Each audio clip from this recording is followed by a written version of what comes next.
Gecənin bir yarısı Molla Nəsrəddin şirin yuxusundadır.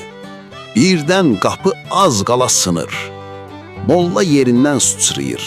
Gözləri yumulu, sürünə-sürünə gedib qapını açır. Qapıda zır sərxoş bir kişi dayanıb, əlində də yekə bir bıçaq. Sərxoş bıçağı yelliyə-yelliyə bağırır. "Ay kişi, mənə baxı, bilirsən mən kiməm? Mən adam öldürmüşəm. Düz 2 il yatmışam türmədə. 2 il." Molla bir də dərindən əsniyir, gözünü zorla açıb sərxoşa baxır və yuxulu-yuxulu deyir: "Ay bala, sən o 2 ili yatmısan, cəhənnəmə yatmısan. Kaş imkan verəydin, 2 saatda mən yataydım."